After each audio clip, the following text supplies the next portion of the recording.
quarantine camps, forced vaccinations, communist takeover, the Chinese world order. Welcome to another late night update. I'm Dean Ryan, and tonight we're going to have a hard look at New Zealand. Now, we hear all the stories about everything going on down there is draconian, like it's the new concentration camp of the world, this prime minister that's out of control. Well, we're going to set the record straight. We're going to interview New Zealand's own Vinny Eastwood. He's a radio talk show host. He's been in the game for a while, and he's been telling people the truth and talking about this for a very long time. So let's get to it, and let's get to the bottom of what exactly is happening in New Zealand.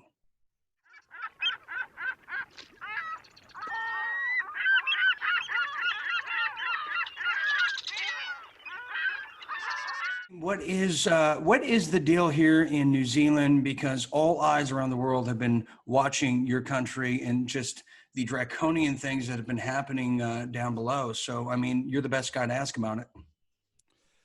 Well, it's such a huge complex issue. I mean, let's think about the lockdowns themselves and how were they orchestrated, and is there any justification for them?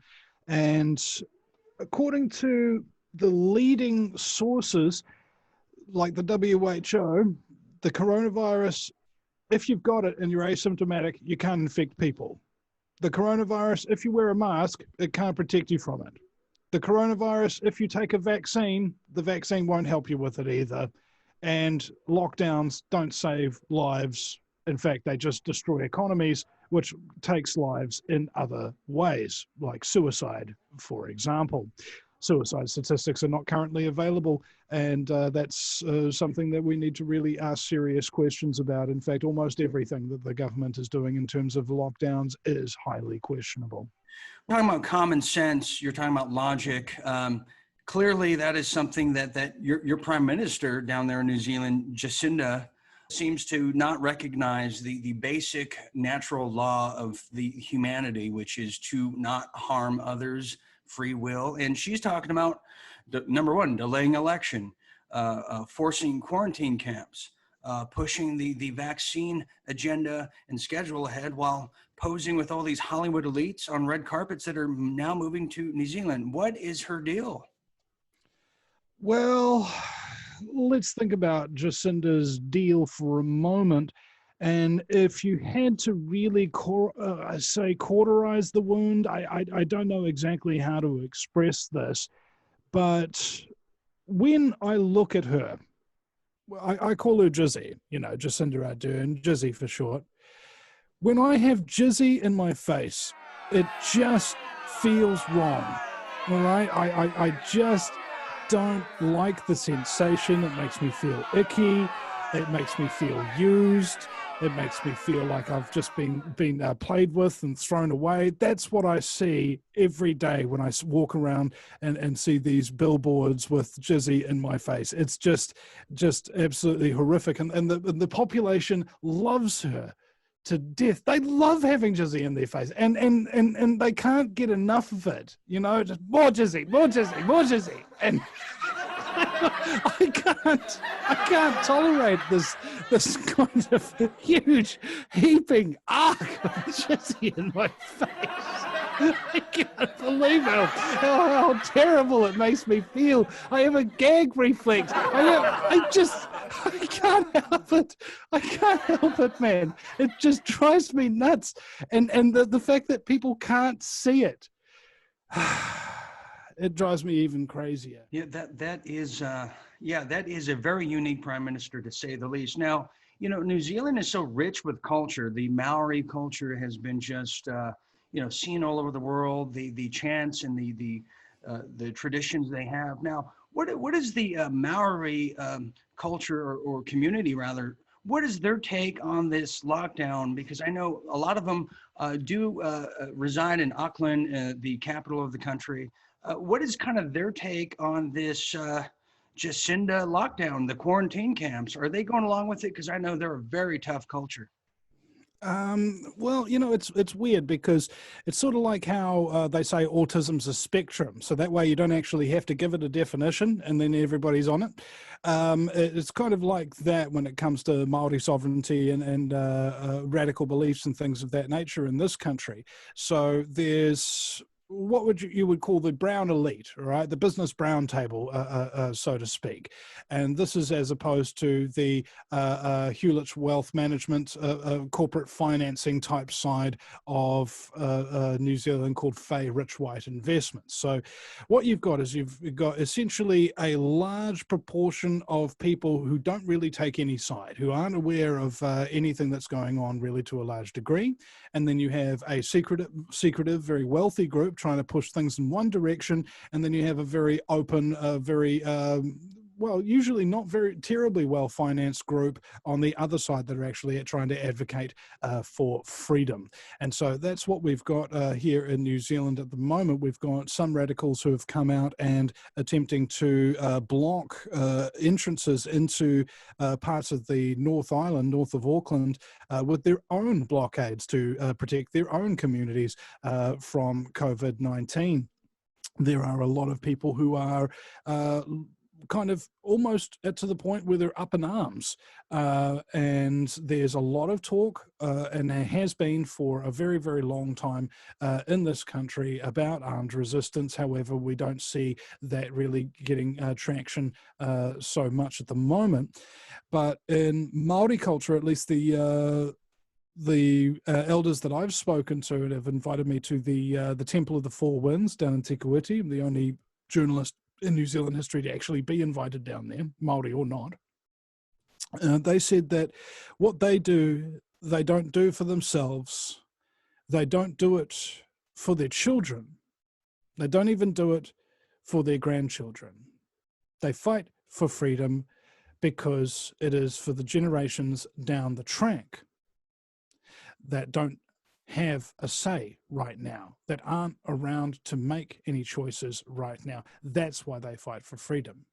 And the New Zealand Public Party, Billy TK, has gotten so much support from many, many Māori around New Zealand, those people who don't want to be slaves, those people who do want to raise their kids free, those who do want to be able to go fishing and dig in their garden and grow crops and have decent businesses that don't just get taken away because Jacinda Ardern decided to lock the place down. There is big resistance in this country right now. It's not armed, not yet, and I hope and I pray that it doesn't become bloody and that people actually follow what Billy TK is suggesting from the Advanced New Zealand Public Party, is that people need to be calm, they need to be factual, and they need to stand on solid ground. That is the only way that we're actually going to win this away. That's interesting. So, like there's many opposition parties. For England, they had Brexit. For the United States, there's like Libertarian or Green Party or, such. The sovereignty movement. What would you say?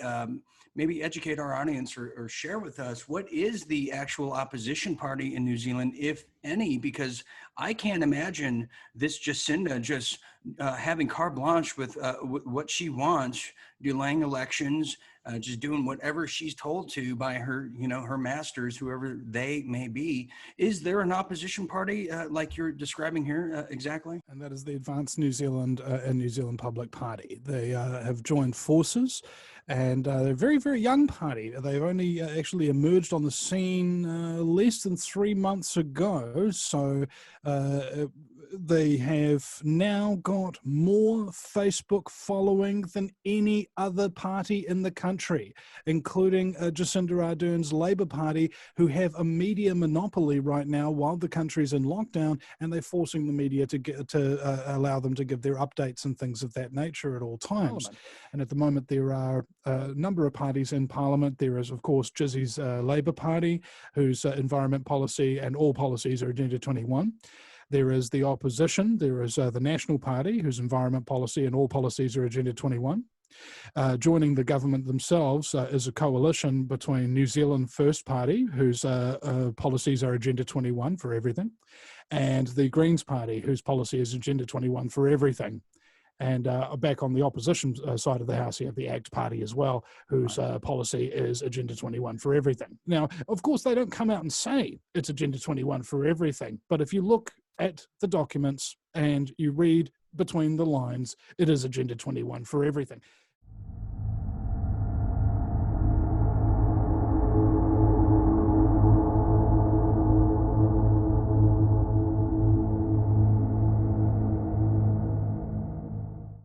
And the only party in this country's history who has called out Agenda 21 as not being a good thing and is actually willing to oppose it is the Advanced New Zealand Public Party.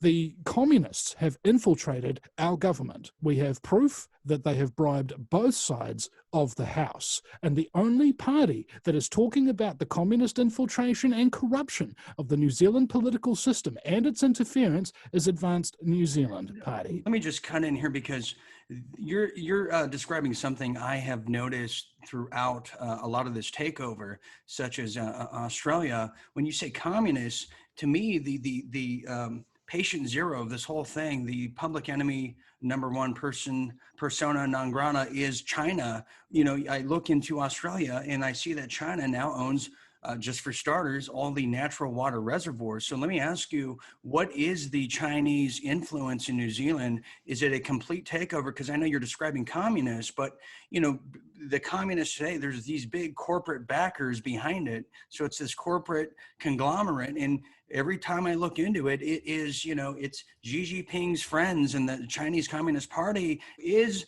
there. And if you can describe, what is the Chinese influence in New Zealand? Do they own your ports like they do here in Seattle? Better question and a shorter list would be, what does China not control in New Zealand? So basically, if it's a strategic asset, if it's a strategic resource, the chances are very, very good at this point that it's owned by the Chinese. Our ports, our water, our communications, and our businesses, our land, our farms, our food production, our tourism industry. You know, almost nothing's been untouched. And we had the reason why the Advanced New Zealand Party and Jamie Lee Ross from it actually split and got set up in the first place is because Jamie Lee Ross came public. He had a conversation with the former leader of the National Party about the possibility of selling for $100,000 a member of Parliament's seat from their party to a Chinese investor. Okay, he came out with that as a recording, and now the media is attempting to demonize him and say that he's taking bribes from the Chinese by exposing the fact that the Chinese are bribing people. You know, it'll work on some people, but it won't work on everybody.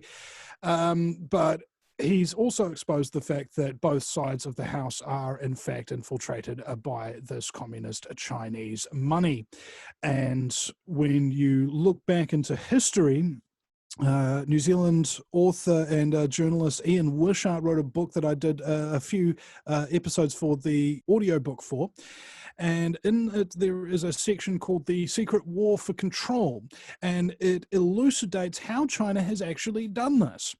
So, from the Royal Canadian Mounted Police, they discovered that 85% of downtown Vancouver, and this was a long time ago, was owned by the Communist Chinese. That 100% of Canada's ports had a triad's influence, and that all of these things that were being purchased by the Chinese were being purchased by recently acquired citizenship-bearing Chinese citizens. All right, so that means that these people have been given their passports, they're officially Canadian citizens, and they go in and buy places. Now, what was exposed here is that investigation got shut down at the highest levels. What that means is that at the time that investigation was conducted, and this was a long time ago, the office of the Prime Minister of Canada had already been penetrated. All right, so this is the actual game plan, nuts and bolts of how they do things. Number one, have you got a criminal or a spy or some ordinary person or whatever that you want to use as an asset? Here's a whole bunch of laundered drug money that we've acquired through the triads. And here is a passport that we've acquired through the, say, the Hong Kong consulate or any other place that's willing to sell good knockoff passports that are actually official for people using a little bit of corruption. Then you send this person with all of this laundered drug money down to a place, say, called New Zealand. And their instructions are very, very simple: to purchase a home. Not a bad thing. To purchase a local business, to not change the name of that business, to continue running that business and continue living in that home and raise their children to be very, very hard studiers. Sounds like you're describing California to the T. I mean, well, if I may, it comes down to this. This is happening everywhere, right? Yeah. And once they've got their children to study real hard and get them really good grades in high school, then they get into university where they are encouraged by their parents to go even bigger on the studying, to really get the good grades.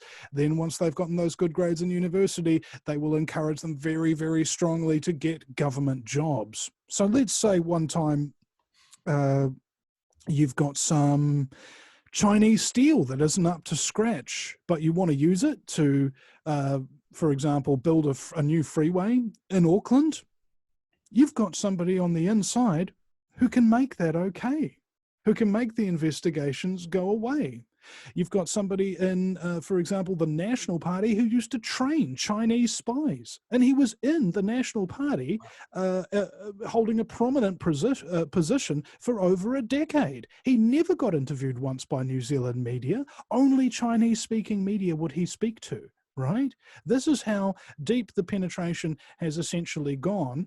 And I believe it was a couple of years back, a number of years back perhaps, where it was reported by, I believe it was TV3 News, that 57% of the homes sold in Auckland were sold to people with Chinese-sounding names. And then the then leader of the Labour Party, Phil Goff, who's also a UN lover, came out and said, no, then only a few percentage of them are actually Chinese, the rest of the New Zealand citizens. And you say, that's exactly how the infiltration works. They get their citizenship so that when they buy your businesses, buy your homes, it's logged as being bought by your citizens, when in actual fact, they are working for China. And the people who are working for China, who are here, are deathly afraid that China's actually coming close to getting its plan complete, to come to New Zealand, to take it over and to turn it into the hell that they managed to think that they've escaped from. Wow, Vinny, this is really heavy stuff. And, I want to thank you for joining us tonight on this very, I believe, critical situation happening in the beautiful New Zealand, which I've had the pleasure of visiting, as you know, in Queenstown and such. It's just a majestic country that I hope the world can really get behind and really help in any way, which way we can. So thank you for enlightening us and telling us the truth, because as you know, it's really hard to find out truth these days with just everything taken over. But we shall overcome, as they say. And you've been just a real bearer of the light over years. You have been just a truth teller for many, many years. And I know people are going to find this and really follow your show. So how can people catch you and your wonderful show and follow you? Well, they can go to thevinnyeastwoodshow.com. That's Vinny with a Y, because it's the most important question. And Eastwood, like, go ahead, make my news. And if you do appreciate the work that I've been doing for well over a decade, I would encourage New Zealanders to start up an automatic payment to thevinnyeastwoodshow.com, whether that be through the Kiwi Bank, PayPal, or Patreon, and all is very much appreciated. And I have to remind myself that I'm an incredibly ungrateful person, and I need to say to Dean, thank you very much for interviewing me. And to all the listeners and everything like that watching, thank you very much for paying attention. Thank you for caring. Thank you for being who you are and doing what you do, because there's nobody left to do it but you. That was a powerful interview. I learned things about New Zealand that I would never find anywhere else. And right here, we found it from a very intelligent, courageous named Vinny Eastwood. And I hope you do check out his program, his website, and all his efforts to gain control back to his country, the beautiful country, the majestic New Zealand. And it really begs the question, is there anywhere in this world that the Communist Chinese Party have not completely infiltrated, taken over, and dominated? It's starting to look like no. But it's people like that, like Vinny, and the brave people of New Zealand that are taking it back one day at a time. So I want to thank you for joining me on another Late Night Update. I'm your host, Dean Ryan, and we hope to see you again as the days and weeks turn into months as we get closer to the election. We hope to end this year on a good note. So for everyone at the Real Deal Media Studios, just remember to stay tuned, stay awake.